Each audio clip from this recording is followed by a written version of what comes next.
First Alert Weather is brought to you by the Medical Center.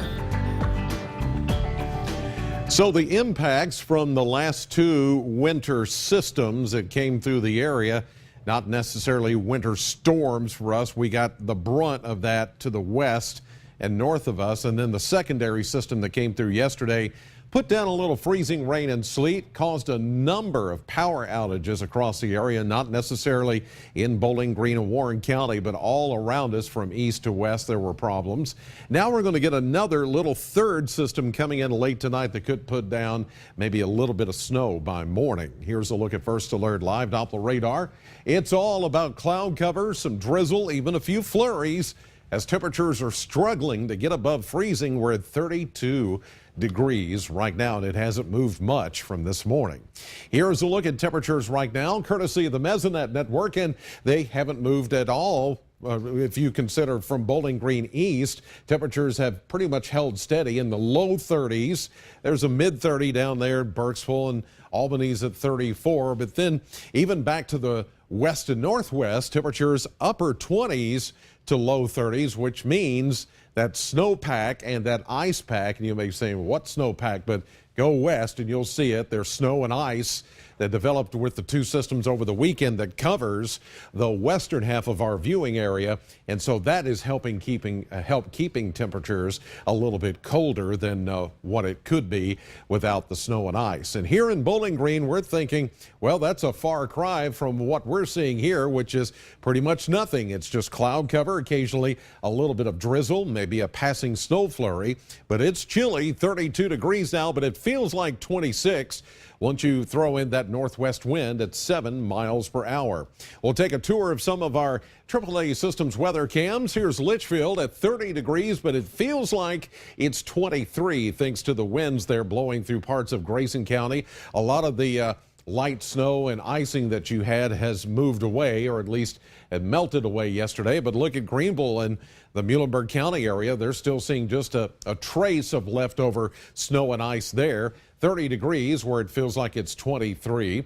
You head to Munfordville and it's 32, but it feels like it's 27 thanks to the cloud cover and that stiff northwest wind. And then Mammoth Cave National Park is at 32 degrees. It feels like 29.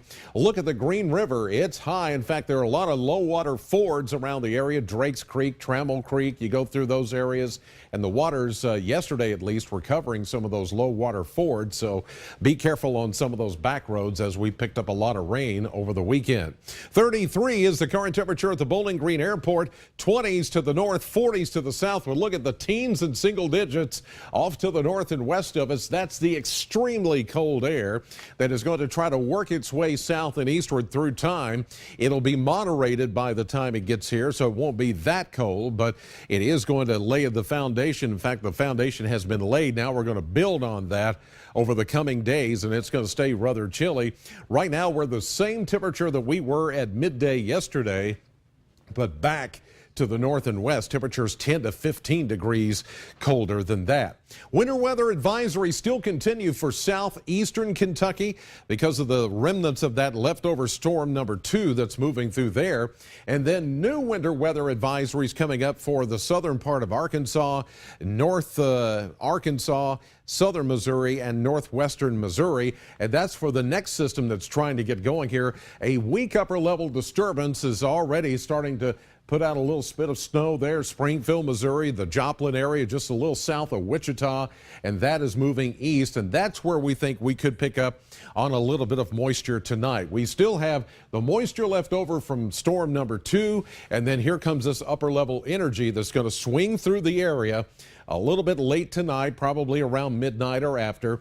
The two will kind of join together. There's not a whole lot of moisture with this, but just enough, and it's moving fast enough to where we could see a brief period of freezing rain or sleet at first, and then change over to all snow, or it may just go over to all snow because the coldest air is coming in with that system, and as it does, then it could put down a quick dusting, and in some cases maybe to the east and northeast of us up to an inch or so, and some places could even see a little bit more than that by early tomorrow morning. And then very Arctic and cold high pressure takes over for the next several days and just keeps us cold. So patchy drizzle, clouds, and flurries for the rest of the day. 37, well, only if we get a little sunshine in here, but it's tried a few times, but it's having a real tough time, so we may not get that warm. Sleet or a little mix at first, over to snow flurries and snow showers tonight with a low of 22. So we could have some issues in the morning as far as roads in the area, but we will see that morning snow chance go over to gradual clearing and a high of 35, then back down to 22 for tomorrow night. We warm up to 40 on Wednesday, but here comes another system that is moisture starved but will cool us down back to 33 on Thursday. At least we'll see some sunshine.